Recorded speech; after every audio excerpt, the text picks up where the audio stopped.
Hello everyone, welcome in this lecture. Students, आज हम एक नई यूनिट स्टार्ट कर रहे हैं, work, power and energy. In the previous unit we have completed laws of motion. We have already completed laws of motion. Now we are going to start work, power and energy. In this unit, basically, we will learn about the work and power and energy. So, before learning work, we have to understand the scalar product of two vector quantities. हम scalar product पहले learn करेंगे। Work को understand करने के लिए सबसे पहले आपको स्केलर प्रोडक्ट की जरूरत पड़ेगी, इसलिए सबसे पहले हम आज लर्न करेंगे इसमें स्केलर प्रोडक्ट। दो वेक्टर क्वांटिटीज का स्केलर प्रोडक्ट किस प्रकार फाइंड आउट किया जाता है, ये पहले लर्न करेंगे। सो स्टार्ट करते हैं from the scalar product of two vectors. Scalar product,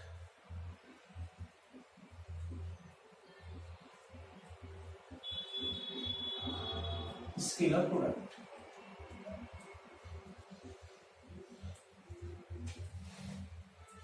let there are two vectors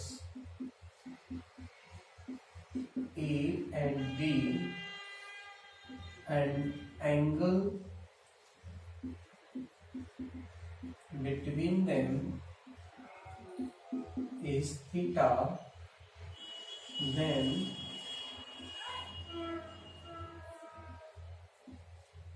scalar product is defined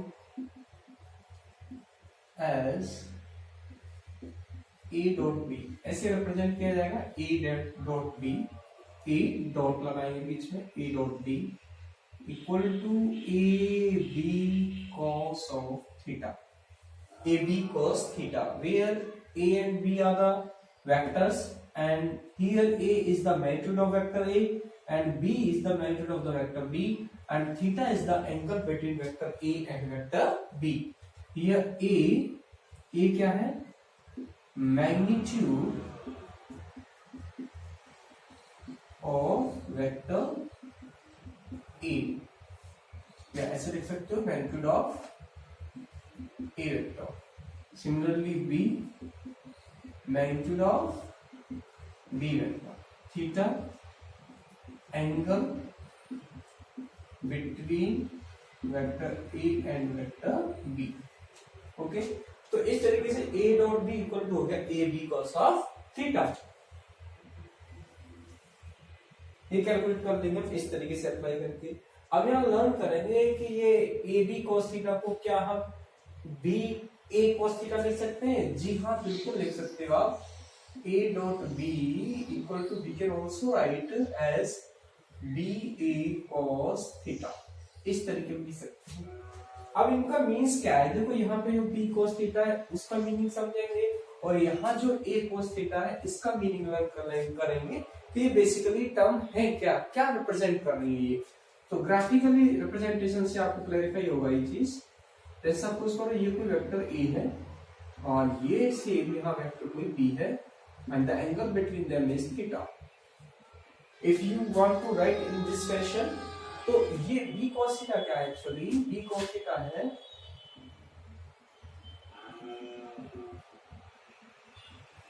ये बी कॉस थीटा। देखो ये वेक्टर बी था तो इधर एक कंपोनेंट हो जाएगा इसका बी कॉस थीटा, ठीक है। ये बी कॉस थीटा हो गई लेफ्ट यहाँ पे। तो ये बी कॉस थीटा क्या है, वेक्टर बी का प्रोजेक्शन है on vector A. B cos theta क्या है, वेक्टर ए पर बी का प्रोजेक्शन है। वेक्टर बी का वेक्टर ए पर क्या है, प्रोजेक्शन, बी कॉस थीटा। तो नोटिफाई करेंगे यहाँ पे here,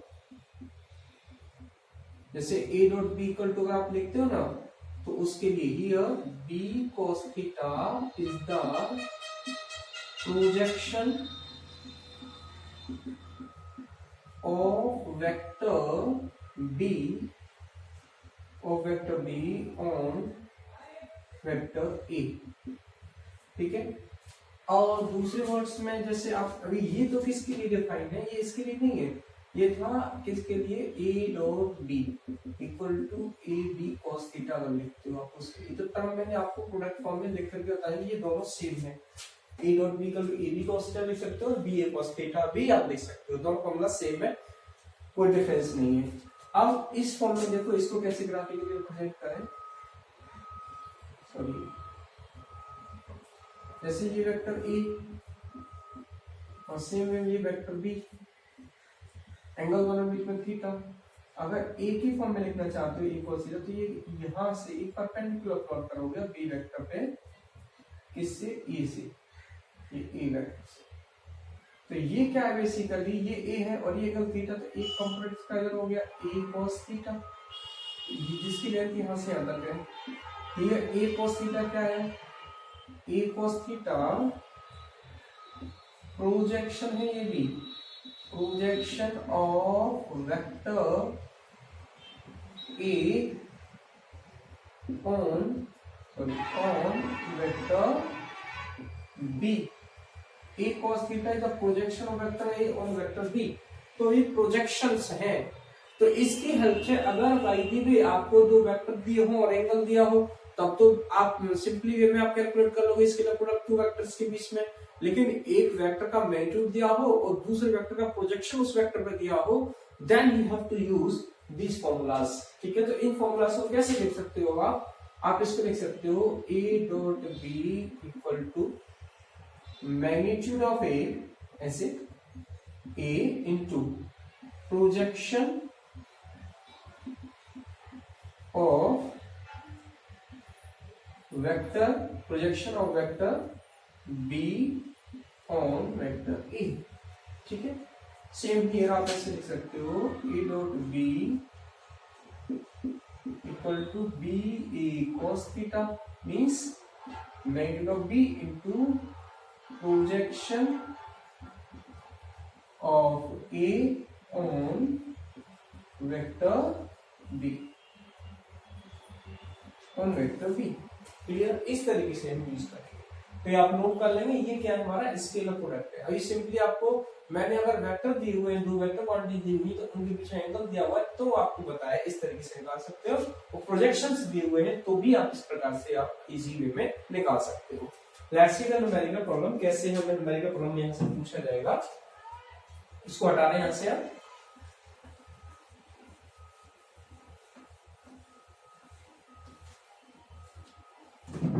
Suppose someone says to you two vector quantities are a 3 Newton and another vector quantity b equal to 5 Newton।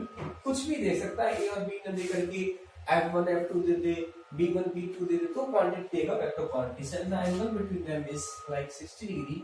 तब वो आपसे कहता है find out a dot b निकाल। सिंपली आपको फॉर्मूला में बताया है, we knows a dot b equal to a b cos theta। a की वैल्यू 3, b की वैल्यू कितनी है 5, थीटा कितना है 60, cos 60 की वैल्यू कितनी होती है 3 भाग जाए तो 15 हो गया, cos 60 होता है 1/2। Answer is 7.5 unit. यूनिट क्या आएगा, देखो न्यूटन है। ठीक है, तो अभी इस तरीके से 7.5 यूनिट लिख दिए यहाँ पे, क्योंकि मैंने डिफाइन नहीं किया है। बेसिकली दोनों फोर्स है, तो फोर्स का प्रोडक्ट है जो स्केलर प्रोडक्ट है, तो इस तरीके से मैंने इसको ऐसे ही लिख के छोड़ा है यहाँ पे। तो ए डॉट बी आ गया यहाँ पे न्यूमेरिकल वैल्यूज 7.5 यूनिट आंसर आ गया। अब दूसरा प्रोजेक्शन फॉर्म में क्वेश्चन न्यूमेरिकल प्रॉब्लम पूछ ले आपसे, क्या तो इसमें या इसमें पूछ ले। तो इसमें इन दोनों डिफरेंस क्या है, केवल एक का मैग्नीट्यूड दिया, दूसरे का प्रोजेक्शन दिया इसी वेक्टर पे। ठीक है, एक का प्रोजेक्शन मैग्नीट्यूड एक का देना ही पड़ेगा और उसी जिसका मैग्नीट्यूड दिया उसी पर दूसरे वाले का प्रोजेक्शन दिया जाएगा। तो आप ये सिंपली ये मेथड अप्लाई करेंगे और इससे भी न्यूमेरिकल प्रॉब्लम आपकी सॉल्व हो जाएगी। इस तरीके से आएगा, देखो यहाँ numerical.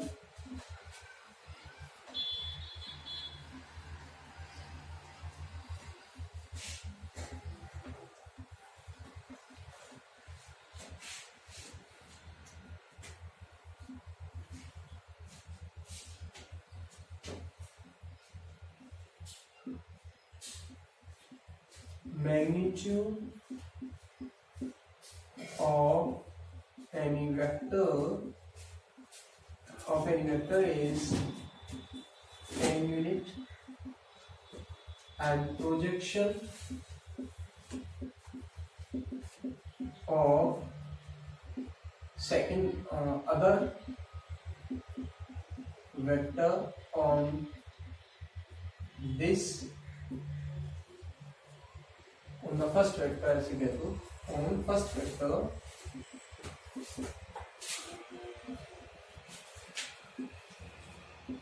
is 5 unit, then find out scalar product of these vector. then क्या हुआ solution a dot b equal to आपको पता ही है a into B cos theta. इस तरीके से एक का मैग्नीट्यूड दिया आपको 10, प्रोजेक्शन आपको दिया हुआ है 5, ये हो गया 10 इंटू 5 कितना आ गया 15। ये आंसर आ गया। अगर प्रोजेक्शन दिया हुआ है तो इस तरीके से कैलकुलेट करेंगे आप। प्रोजेक्शन दिया हुआ सिंपली प्रोजेक्शन क्या था, एंगल ना देकर तो उसने ये दे दिया डायरेक्टली आपको, ठीक है, जिसको आप कंपोनेंट कहते हैं। एक तरीके से प्रोजेक्शन दिया हुआ तो इस तरीके से आप स्केलर प्रोडक्ट को ऑब्टेन कर दोगे। अब मैं आपको जैसे वेक्टर मैंने आपको बताया था कि वेक्टर को 2 वे से रिप्रेजेंट हो सकता है, 2 फॉर्म में रिप्रेजेंटेशन कर सकते हैं वेक्टर का।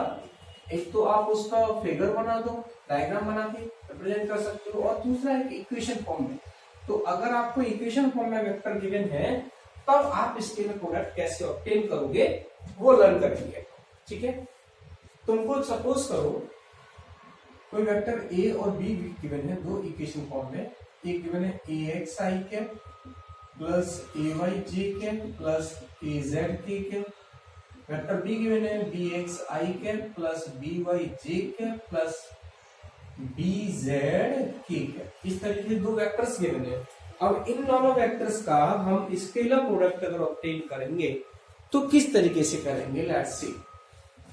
जिस तरीके से अभी फॉर्मूला था वैसे ही लिख लीजिए आप। a dot b equal to क्या होगा, होता क्या वैसे general formula a b cos theta, ये नहीं तो होता है। तो पहले इनको लिख लो वहां से। a डॉट b मतलब ax i cap plus ay j cap plus az k cap dot bx i cap plus by j cap plus bz k cap. एक एक टर्म का मल्टीप्लाई कर लो, ax i cap dot bx i cap plus ay j cap dot bx i cap plus az k cap dot bx i cap. bx का हो गया plus by का ले लो ax i cap dot by j cap plus ay j cap dot by j cap plus az k cap dot by j cap. तीसरी term ले लो bz वाली सबके साथ, bz ax i cap dot bz k cap plus ay j cap dot bz k cap plus az k cap dot bz k cap. ठीक है, यहाँ तो समझ में आ गया, कोई दिक्कत नहीं है।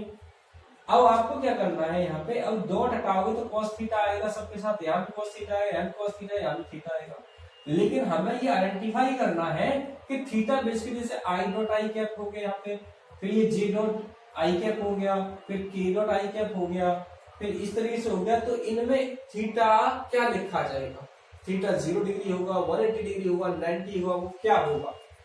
तो इसको देखो यहाँ पे, जैसे अगर आई डॉट आई है मतलब दोनों along the x axis positive x axis, तो थीटा इस केस में क्या होगा, थीटा होगा इस केस में 0। अब जैसे आई डॉट जे है, आई कैप तो जे कैप, तो एक तो हो गया एक्स एक्सिस में और एक हो गया कैसे वाई एक्सिस में। ऐसे ये तो एक्स एक्सिस हो गई, वाई एक्सिस हो गया, थीटा कितना हो गया ये दोनों के बीच में 90 डिग्री हो गया। तो आई आई है तो ठीक है 0 हो जाएगा। ऐसे जे जे होता तब भी 0 हो गया, के कैप होता तब भी क्या होता एंगल 0 होता। लेकिन बाकी सब केसेस में से आई डॉट जे है या जे डॉट के है तो थीटा क्या होगा, यहाँ पे थीटा होगा 90 डिग्री। क्या आ रहा है, नहीं X X Y X axis, Y axis and Z axis के बीच में एंगल क्या होता है, एक्स वाई है तब भी 90, वाई जेड है तब भी 90, एक्स जेड है तब भी 90। केवल दोनों ही अलोंग द एक्स एक्सिस हो, या दोनों अलोंग द जेड एक्सिस हो, या दोनों अलोंग द वाई एक्सिस हो, तो थीटा उनके वेक्टर्स के बीच में क्या होगा, 0 डिग्री। आई कैप से पता है हमें सिग्निफाई होता है along the positive x axis है, जे कैप से रिप्रेजेंट होता है अलोंग द वाई एक्सिस है, एंड के कैप से रिप्रेजेंट होता है अलोंग द जेड एक्सिस है। तो इस तरीके से हम यहाँ पहले एंगल आइडेंटिफाई कर लेंगे। तो देखो ये आई आई कैप है यहाँ पे, तो यहाँ तो थीटा हो गया 0, बाकी थीटा यहाँ पे 90, यहाँ पे भी 90। तो इनमें क्या हो गया,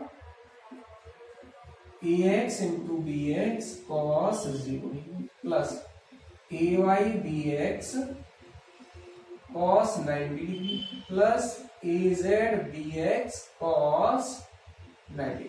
ये जो कैप लगे ना ये वाली, ये एंगल बता रहे हैं एंगल क्या होगा। सेम में इनको आई कैप जे कैप 90 हो गया, ax into by cos 90 plus जे जे है तो यह 0 हो जाएगा, ay by cos 0 degree plus ये जे के है तो ये भी 90 हो गया, az by cos 90 हो गया। Last term ax bz cos 90 ये भी 90 हो गया, ay bj cos 90 प्लस ये भी cos 90 हो गया, सॉरी 0 के कैप ये कैप है इसलिए az bz cos 0। देखो एक टर्म तो ये बच जाएगी, ठीक है, एक टर्म ये बच जाएगी cos 0 वाली, एक ये बच जाएगी, बाकी cos 90 वाली क्या होती है 0, बाकी टर्म्स क्या हो जाएंगी 0। तो हमारा आंसर क्या बनेगा, यहाँ से इन 3 टर्म्स को छोड़ के बाकी टर्म्स क्या हो गई 0, बाकी टर्म्स क्या बन गई 0 बन गई। तो ax bx plus ay by plus az bz, ये आंसर आ गया डॉट प्रोडक्ट, दो वेक्टर क्वांटिटीज। अब सिंपली अगर आपको कहीं वेक्टर प्रोडक्ट फाइंड आउट करना होगा तो इसी तरीके से डायरेक्ट करेंगे। अब आप इतना बड़ा प्रोसेस नहीं करेंगे, ये तो मैंने करके बताया आपको। केवल जैसे आपको दो वेक्टर दिया हो, a equal to get 2i cap minus j cap minus k cap, इस तरीके से वेक्टर b दिया है 3i cap minus j cap plus 6k cap, इस तरीके से फाइंड आउट। वो कहता है find out a dot b dot product find out करो। तो सिंपली आप लिखेंगे पहले तो a dot b equal to लिखना तो है 2i cap minus j cap minus k cap dot 3i cap minus j cap plus 6k cap, multiply करो डॉट में, आई का करेंगे तो 2 3 6, जे का करोगे तो माइनस वन प्लस हो जाएगा, प्लस का 1 माइनस के ये -1 और प्लस का 6, तो माइनस का 6 तो कैंसिल हुए, क्या आ गया 1 यूनिट, ये आ गया इसके लिए। ओके, तो अभी आपने क्या लर्न किया है, केवल scalar product, how we can calculate, how we have to find out the scalar product of two vector quantities. इन स्केलर प्रोडक्ट की हेल्प से आप एंगल भी फाइंड आउट कर सकते हो। क्या फाइंड आउट कर सकते हो, एंगल। जैसे कि दो वेक्टर दिए हो, आपको एक ए दिया है बी दिया है, आपको ये तो मिल ही गया, तो ए वेक्टर डॉट बी वेक्टर क्या होता है, ए बी कॉस थीटा। तो कॉस थीटा को आप ऐसे तो लिख सकते हो ए डॉट बी और A B. A dot B क्या है, यहाँ पे 1 आया अपॉन ए और बी का मैग्नीट्यूड, ए का मैग्नीट्यूड क्या होगा, यहाँ से डायरेक्ट लिख लेंगे 4 + 1 + 1 √6 हो गया इसका, तो इसका कितना आ गया, फिर ये 9 + 1 + 36 45 46 into 46, इजी वे में आ गया यहाँ से √6 into √46, ठीक है। तो थीटा इक्वल टू बन गया cos इनवर्स 1/√6 into √46, ये आ गया हमारा एंगल। इस तरीके से एंगल भी फाइंड आउट कर सकते हैं with the help of scalar product between two vector quantities. Okay students, so now we understand what is the scalar product and what is the meaning of the scalar product। पता लग गया आपको, तो इस तरीके से हम स्केलर प्रोडक्ट को इजी वे में निकाल सकते हैं। अब हम बात करेंगे किसकी, वर्क की। What is the meaning of work. Work आपने पढ़ा था वैसे 10th क्लास में, फोर्स और डिस्प्लेसमेंट का जो प्रोडक्ट है उसे हम क्या कहते हैं, वर्क कहते हैं। बेसिकली वो वर्क नहीं है, वर्क वो जब दिया था when the displacement is along the direction of applying force. Force जिस डायरेक्शन में अप्लाई किया जा रहा है उसी डायरेक्शन में डिस्प्लेसमेंट है, तब तो वो आप वहां पे करेक्ट है। नहीं तो अब हम लर्न करेंगे फोर्स दूसरे तरीके से, किस तरीके से हम कैलकुलेट करेंगे। अब यहां वर्क के लिए जो स्केलर प्रोडक्ट आपने अभी लर्न किया उसका यूज होगा। So let's understand what is the work. Work is defined as the scalar product of force and displacement is defined as the work. Mathematically, work is defined as the scalar product of force and displacement. So, work is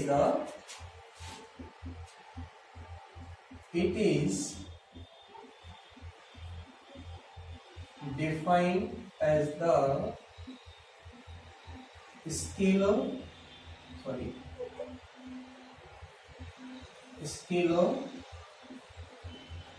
product of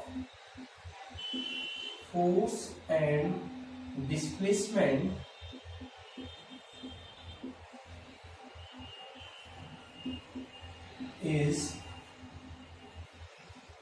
is defined as the scalar product of force and displacement,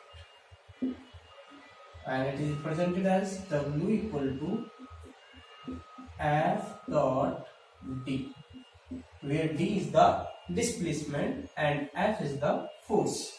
Suppose if we are applying the force on any object of mass m and the object is displaced by the displacement d,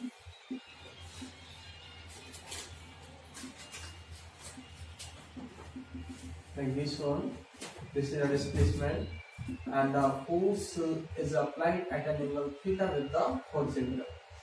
Okay, so W equal to here F dot D equal to FD cos theta. So basically this is the work. Work is the scalar product of force and displacement. इस तरीके से आप work calculate कर सकते हैं। Numerical देखें, if 10 Newton force is applied on any object at an angle 60 degree with the force applied on an object is, if 10 Newton force is applied on any object and the object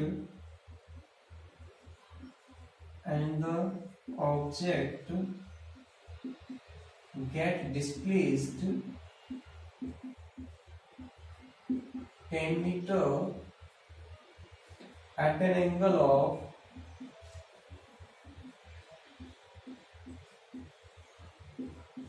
60 degree with the direction of applied force.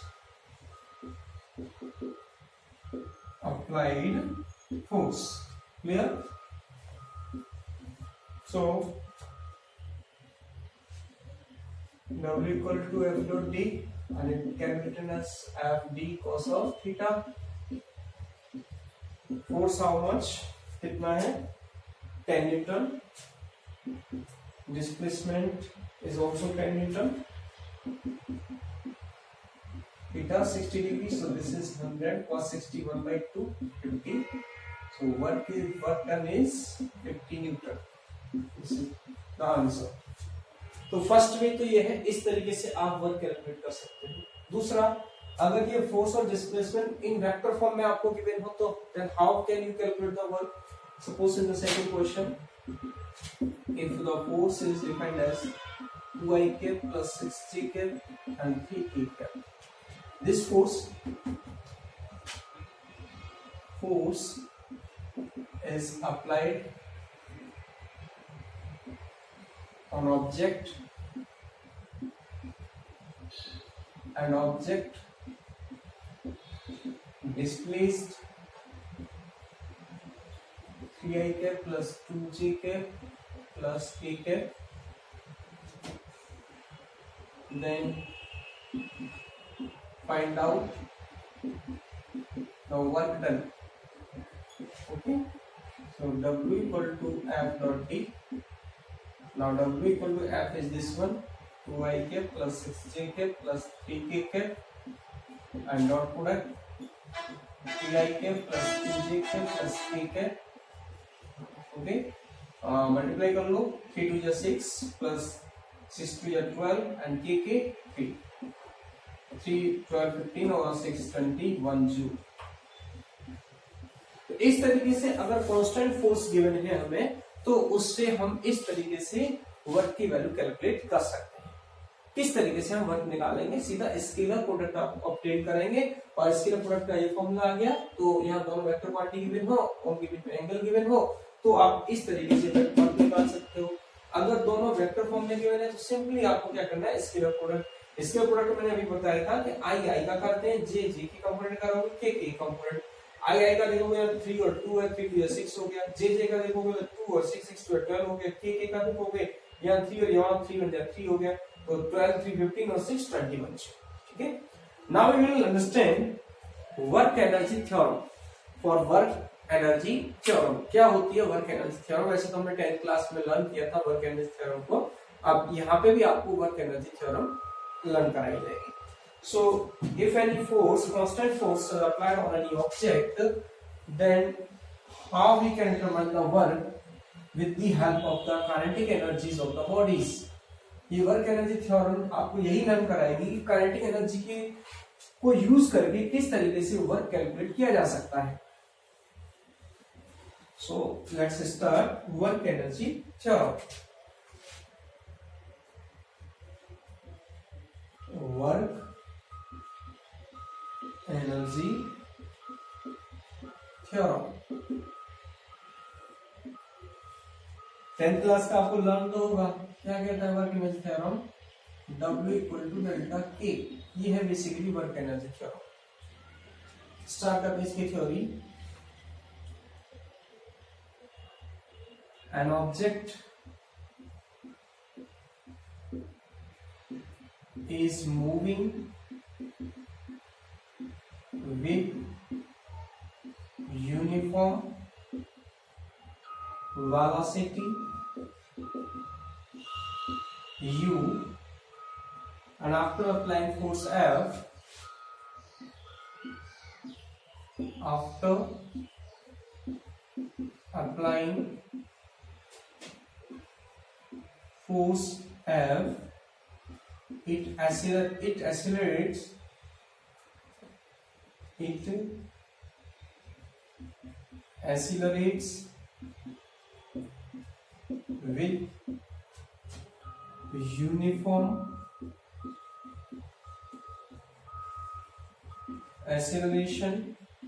A, and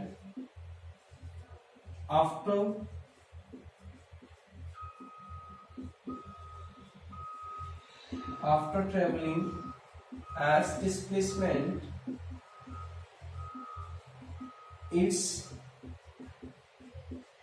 velocity becomes v. After traveling as displacement, its velocity becomes v. अब इसमें क्या कहा है? An object moving with uniform velocity u, कोई object move कर रहा है uniform velocity u से, and after applying force F, constant force F apply किया है, it accelerate with uniform acceleration A, and after traveling as displacement its velocity becomes v. तो इसकी velocity क्या हो जाती है? v हो जाती है। From the third kinematic equation, क्योंकि ये कांस्टेंट एक्सेलरेशन में काइनेमेटिक इक्वेशंस का यूज कर सकते हो। काइनेमेटिक इक्वेशंस कब यूज में आती हैं? जब एक्सेलरेशन यूनिफॉर्म होना चाहिए, एक्सेलरेशन कांस्टेंट होना चाहिए, तब तो वो वर्क करेंगी, एप्लीकेबल होंगी, अदरवाइज नहीं होंगी। तो from the third kinematic equation, from third kinematic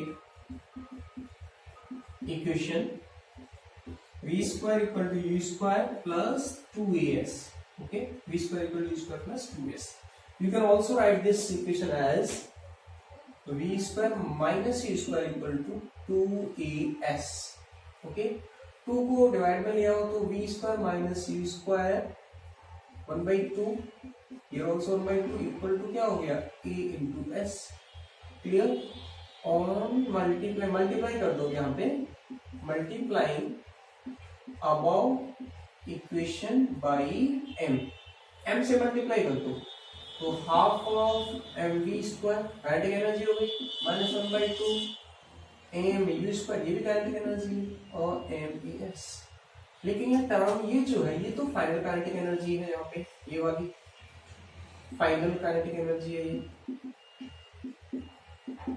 kinetic energy, और ये है initial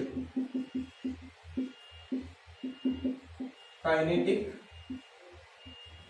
energy of object. Clear. And M A force F हो गया। So this is the K F final kinetic energy minus K I initial kinetic energy, M A force और ये displacement हो गया। तो ये टर्म क्या है यहाँ पे, ये टर्म होगी वर्क, और ये क्या हो गया यहाँ पे, ये हो गया डेल्टा के। सो डेल्टा के इक्वल टू क्या है W. So you can write W equal to delta K. This is the work energy theorem expression. So, hence we can say, hence net work done on any object is equal to the net change in kinetic energy of the object. Okay, तो by using this theorem we can calculate the work. हम work calculate कर सकते हैं किस तरीके से, कोई बता दे अभी आपको कि कोई ऑब्जेक्ट मूव कर रहा था और उसकी इनिशियल वेलोसिटी ये थी, और after applying a force its velocity becomes 10 newton, sorry 100 metre, जितना ही वो कहता है वेलोसिटी को वो बताता है, और तो then find out the work done by the force on the object. तो कैलकुलेट करेंगे, तो इसकी हेल्प से कैलकुलेट करेंगे। ठीक है, तो अभी न्यूमेरिकल प्रॉब्लम देख लेते हैं, उससे आपको क्लैरिटी आएगी। नोट कर लेंगे आप इसको अच्छे से।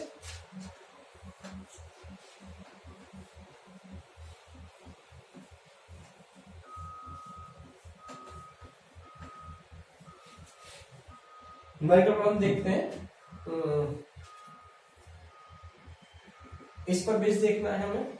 Suppose a body is moving with uniform velocity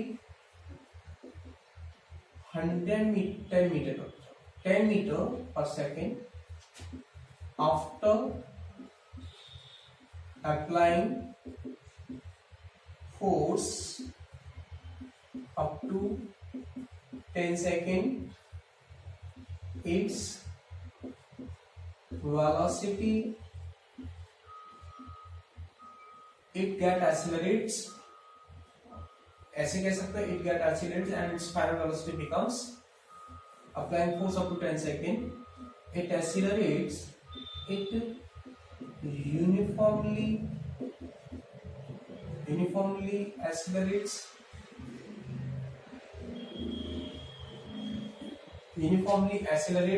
and its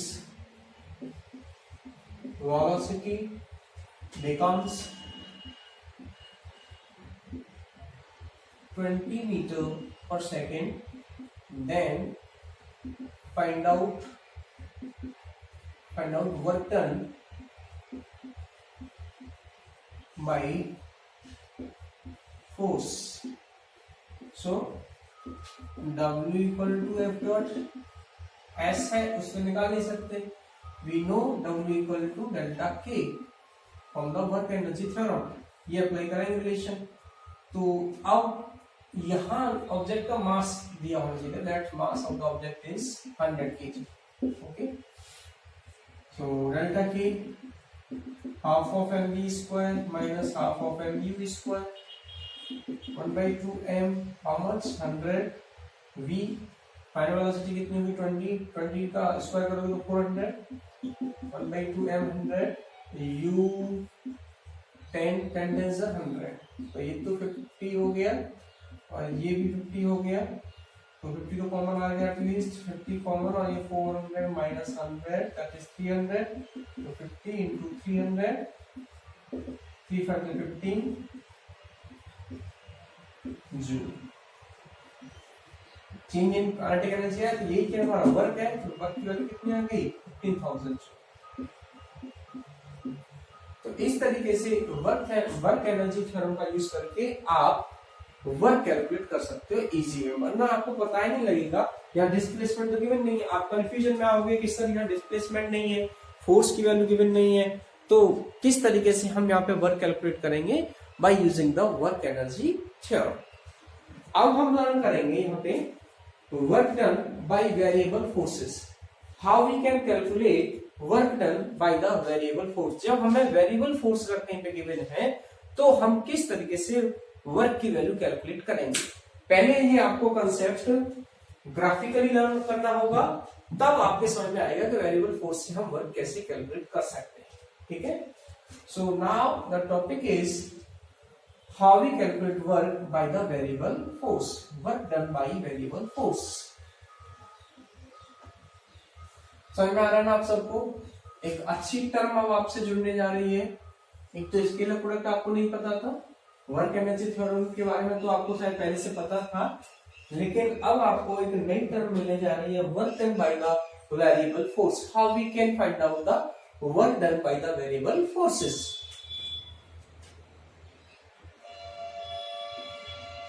work done by variable force. Variable मतलब फोर्स कांस्टेंट नहीं है यहाँ फोर्स इस जगह पर यहाँ पर फोर्स वेरी कर रहा है डिस्प्लेसमेंट के साथ में या टाइम के साथ साथ वो फोर्स की वैल्यू भी चेंज हो रही है कांस्टेंट नहीं है। तो सपोज करो अगर आपको इस तरीके का कोई ग्राफ गिवन है पहले मैं ग्राफिकली समझाऊंगा तब आपको इक्वेशन में लेकर के जाऊंगा। इस तरीके से कोई ग्राफ है यहाँ फोर्स दिया हुआ है और यहाँ डिस्प्लेसमेंट आपको टी गिवन और आपसे पूछा जाता है find out the work done from the graph. ये पिक्चर दी हुई है उससे ग्राफ कैलकुलेट करो। तो इस केस में क्या होगा देखो हम वर्क क्या निकालते हैं W इक्वल टू होता है F इंटू डी मतलब फोर्स इंटू डिस्प्लेसमेंट। ठीक है तो इसके स्मॉल स्ट्रिप काट सकते हो आप ऐसे इस तरीके से स्ट्रिप बना लिया हमने ये वाला स्ट्रिप ये मान लो इसका ये यहाँ पे डेल्टा एक्स है। ठीक है और ये फोर्स की वैल्यू यहाँ पे एफ तो यहाँ पे स्मॉल वर्क तो क्या हो जाएगा इसके लिए for work for shaded portion let delta W ये हो जाएगा F into delta x. Clear if delta x tends to 0 then delta w how can be written as limit delta x tends to 0 f dot delta x and it will be f into dx और ये क्या होगा इस समय dw हो जाएगा। Clear small amount of work done है ये क्या है small amount of work done. अब ऐसे ही हम क्या करें ये छोटी छोटी स्टेप्स है ऐसी बहुत सारी स्टेप्स से मिलकर के तो ग्राफ बना होगा। तो अगर कंप्लीट का एरिया निकाल लें हम इस ग्राफ का कंप्लीट का एरिया निकाल लें तो हमें क्या मिल जाएगा नेट वर्क मिल जाएगा। तो बेसिकली ये क्या प्रोडक्ट एरिया को रिप्रेजेंट कर रहा है। So net work W equal to गया इंटीग्रेशन f डॉट dx और xi से लेकर के xf ये यहाँ से xi और ये हो गया इसकी xf। ठीक है इस तरीके से। और दूसरा में ये जो W है यहाँ पे हम यहाँ पे लिखेंगे इसको W equal to a work क्या होगा इस ग्राफ का एरिया यहां से ये कंसेप्ट आता है, स्मॉल स्टेप में हमने ब्रेक किया इसको, तो ये लिखा। दोबारा से समझ लेंगे।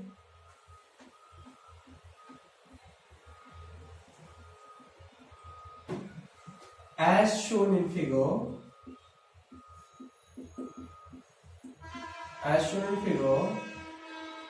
force is not constant. Force is not constant. Force constant नहीं है. It is varying. It is varying. ये vary कर रही है. So in this case, work equal to होता है area of graph. Work equal to area of the graph. और so work W equal to area. हमने यहाँ पे डेल्टा W लिया पहले एक टर्म, तो वो आ गया F इंटू डेल्टा एक्स।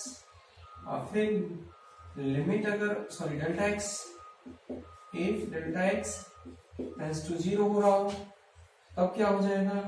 तब हो जाएगा डेल्टा W इक्वल टू यहां से limit delta x tends to 0 F dot delta x,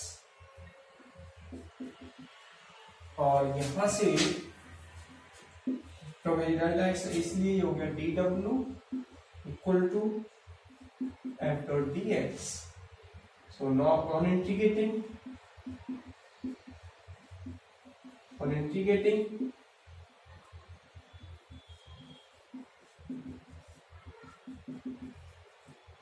xi to xf and 0 to w। Net work equal to यहां से निकल के आ गया integration xi to xf f dot dx। तो ये है work done by variable force. इस तरीके से हम कैलकुलेट करेंगे। अब हमें न्यूमेरिकल प्रॉब्लम से लर्न करना होगा कि किस तरीके से हम वर्क यहाँ पे कैलकुलेट कर सकते हैं। Let's see the numerical problem. Okay, so let's see the numerical problem.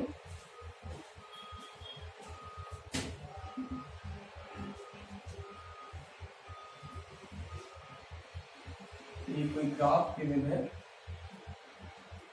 y axis पे तो फोर्स रिप्रेजेंटेड है और यहाँ डिस्प्लेसमेंट रिप्रेजेंट है t। This 0 and at 10 Newton and meter, also 10 and this is 5। Okay, अब यहाँ क्या कहता है ये?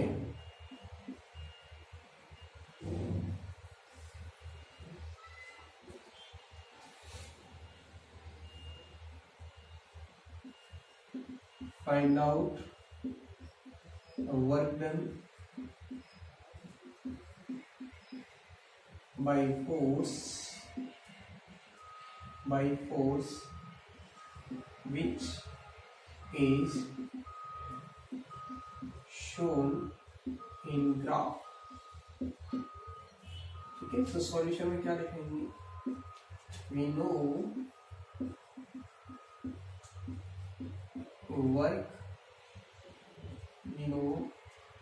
work done by variable forces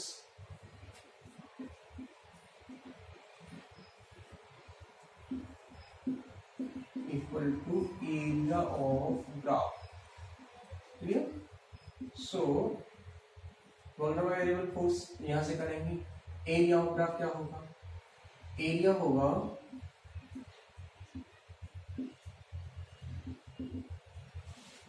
यहाँ से ये एक स्क्वायर हो जाएगा, तो 10 इंटू 10 प्लस ये रेक्टेंगल ट्रायंगल 1/2, 10 इंटू 5 तो 5 हो गया 525, 125 मीटर 125।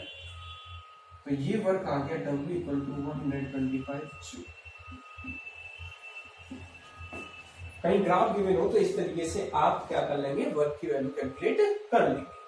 अब अगर आपको कहीं पे इक्वेशन फॉर्मेट में गिवन है तो कैसे करोगे? ये इक्वेशन फॉर्मेट अप्लाई करके यहां से इक्वेशन फॉर्म में कैसे? अभी ग्राफ के थ्रू भी वेरिएबल फोर्स है, इक्वेशन फॉर्म में भी हम लिख सकते हैं वेरिएबल फोर्स को। कैसे?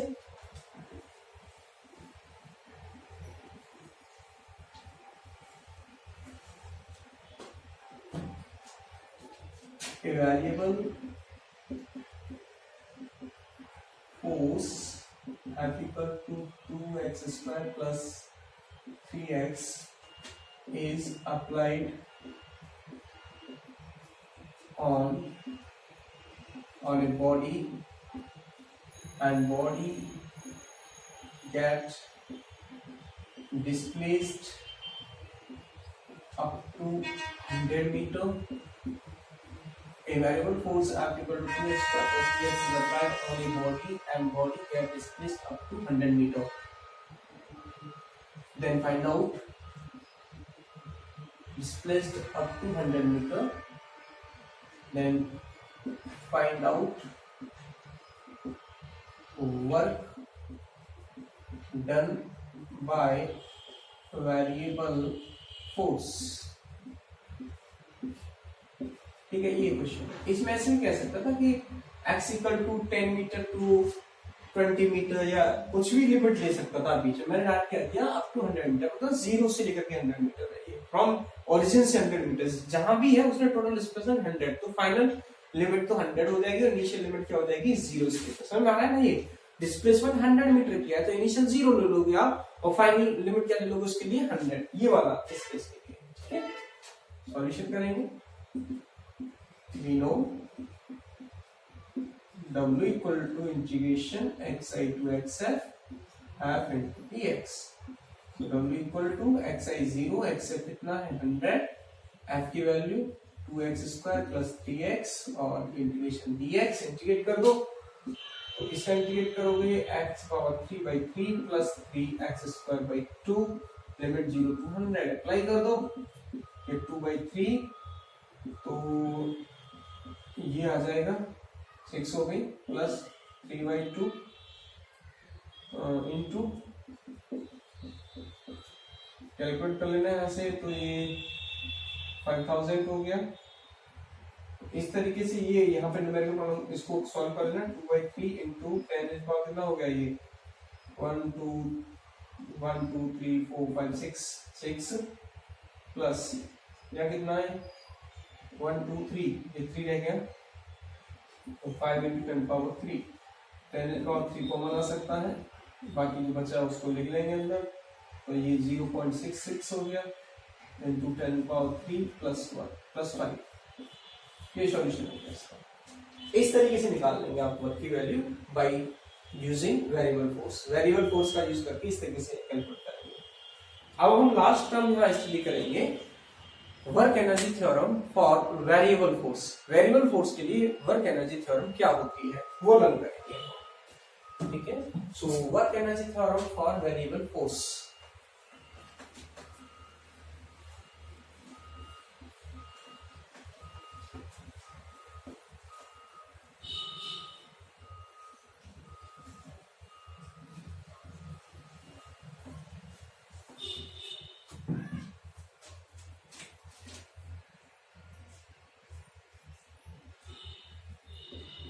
Work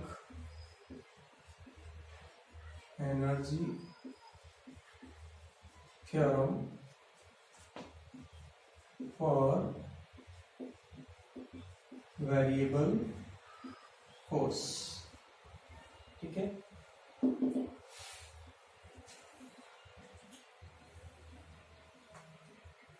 let's an object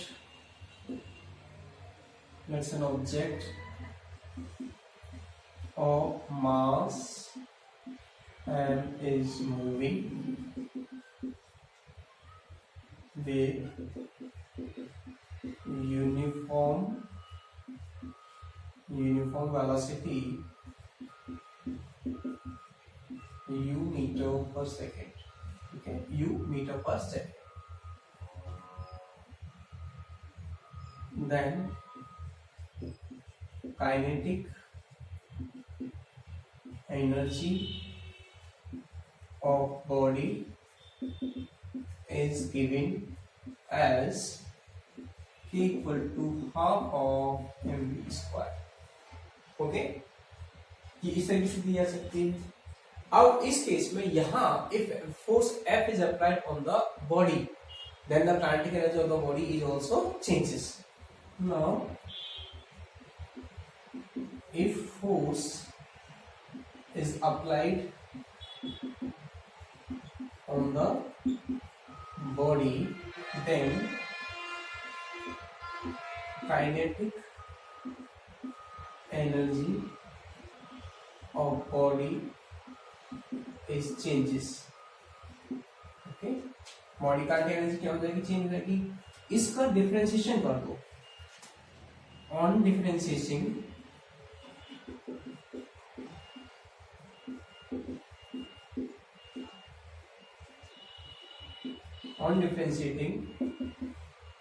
above equation with respect to t,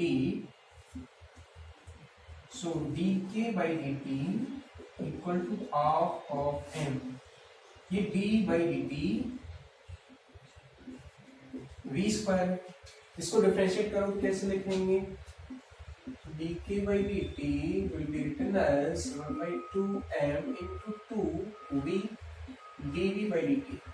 2 से 2 कैंसिल हुआ, dk by dt equal to, अब देखो m into dv by dt area लिख लो और इस v को एक पहले समझो. इसको डिफरेंशिएशन क्या है, ये पार्शियली डिफरेंशिएशन है, ठीक है. तो ये क्या होगा 2v dv by dt, 2v dv by dt. अब rate of change of velocity, ये टर्म क्या है, rate of change of velocity, change of velocity is known as the acceleration. So dk by dt equal to ma और ये भी velocity, and ma product of mass and acceleration is known as the force. So dk by sorry हाँ ठीक है, dk by dt equal to force into dv, और v को कैसे लिख सकते हो, ds by dt, rate of change of displacement is known as the velocity. So t से t कैंसिल आउट हो सकता है यार. इसको क्या लिख सकते हो, dk equal to f into ds, इस तरीके से. और इंटीग्रेट कर दो, इसको इंटीग्रेट कर दोगे, इंटीग्रेट कर दो कहां से, ki से लेकर के kf, ठीक है. dk equal to integration f dot ds, s की वैल्यू si से लेकर के लिमिट sf, ठीक है. तो ये है हमारी work energy theorem for variable forces. अब इससे क्या मीन्स है यहाँ पे कि simply change in kinetic energy अगर मिल जाए, चेंज इन काइनेटिक एनर्जी, तो भी वो किसको डिफाइन कर रहा है, वर्क. वहां भी तो चेंज इन काइनेटिक एनर्जी थी, लेकिन यहाँ ये वेरिएबल फोर्स है. क्या है ये, variable force. So this is the work energy theorem for variable forces. Okay students, तो हमने टुडे क्या लर्न किया है, we have learn today scalar product. पहले स्केलर प्रोडक्ट लर्न किया, फिर हमने वर्क लर्न किया by the constant forces, then work energy theorem को लर्न किया, and after that we have learn work done by the variable forces and also the work energy theorem for variable forces, and we have also discussed few numerical problems. आप यहाँ तक जो भी numerical problems हैं वो उनको discuss करेंगे. So आप लेक्चर को एंजॉय करो. All the best, have a nice day.